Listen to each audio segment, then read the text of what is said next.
हमारे डिपार्टमेंट के सभी आला अधिकारियों के साथ, सेक्रेटरी के साथ और जो हमारे ईएनसीज है और जो हमारे चीफ इंजीनियर्स हैं उनके साथ ऑनलाइन बैठक करी है और पूरे प्रदेश का आंकड़ा जो है हमने प्राप्त किया है। और मैं ये कहना चाहूँगा कि आज सुबह करीबन 390 सड़कों का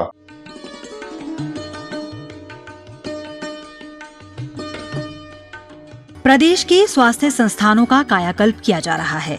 स्वास्थ्य संस्थानों को अत्याधुनिक मशीनों से लैस किया जा रहा है। प्रदेश में मेडिकल टेक्नोलॉजी पर 1350 करोड़ रुपए खर्च किए जा रहे हैं। सभी मेडिकल कॉलेजों में चरणबद्ध तरीके से 3 टेस्ला MRI मशीनें भी स्थापित की जा रही हैं। लोगों को बेहतर स्वास्थ्य सेवाएं प्रदान करने के लिए 69 आदर्श स्वास्थ्य संस्थानों में 6 विशेषज्ञ चिकित्सक नियुक्त किए जा रहे हैं। IGMC शिमला में नए कैंसर अस्पताल भवन और ट्रॉमा सेंटर को शुरू किया गया है।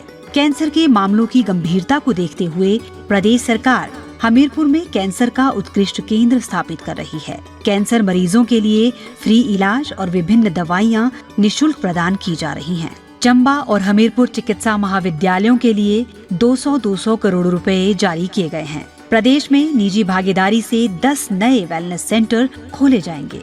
70 वर्ष से अधिक आयु के वृद्धजनों के लिए मुख्यमंत्री वृद्धजन देखभाल योजना के अंतर्गत स्वास्थ्य और पैरामेडिकल स्टाफ मोबाइल वैन के माध्यम से घर घर जाकर स्वास्थ्य परीक्षण की सुविधा उपलब्ध करवाई जाएगी। रोगी मित्र योजना के तहत मरीजों को बेहतर चिकित्सा सेवाएं दी जाएंगी। मरीजों की सुविधा के लिए इंदिरा गांधी मेडिकल कॉलेज शिमला और टांडा में पैट स्कैन सुविधा उपलब्ध करवाई जाएगी। मुख्यमंत्री चिकित्सा राहत कोष के तहत 7 करोड़ रुपए से अधिक धनराशि से मरीजों को स्वास्थ्य लाभ प्रदान किया गया है। आचार्य चरक योजना के माध्यम से सभी सरकारी आयुष अस्पतालों और औषधालयों में रोगियों को निशुल्क जांच और आवश्यक दवाइयां उपलब्ध करवाई जाएंगी।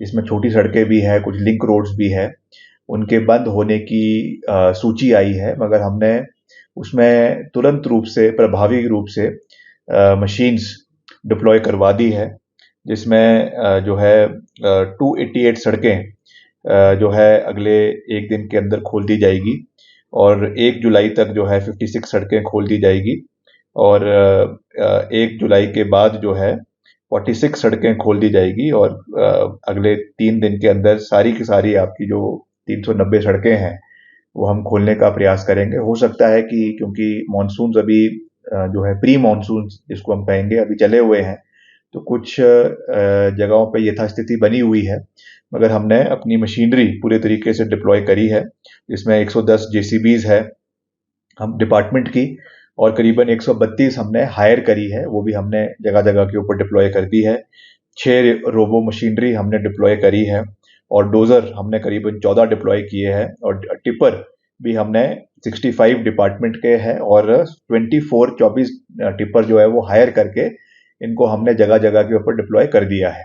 और खास रूप से मैंने आज सुबह ही इंस्ट्रक्शंस दिए हैं कि बेली ब्रिजेस अभी हमारे पास जो है स्टॉक में पड़े हुए हैं। पिछली बार हमने पिछले साल 20 करोड़ के हमने बेली ब्रिजेस मंगाए थे, इसी को मद्देनजर रखते हुए तो मैंने खास रूप से जो हमारा मैकेनिकल डिवीजन कुल्लू में है वहां पर ज्यादा से ज्यादा करीबन 3 से 4 बेली ब्रिजेस स्टोर करने का उनको निर्देश दिए हैं और वैसे ही शिमला में भी कुछ बेली ब्रिजेस और कुछ धर्मशाला में रहेंगे। तो जहां पर भी खुदा ना खास्ता अगर कोई ब्रिज बह गया तो वहां पे इमीडिएटली बेली ब्रिज लगाने का कार्य जो है वो डिपार्टमेंट द्वारा शुरू करवाया जाएगा। तो उस दृष्टि से हम पूरी तरीके से तैयार है।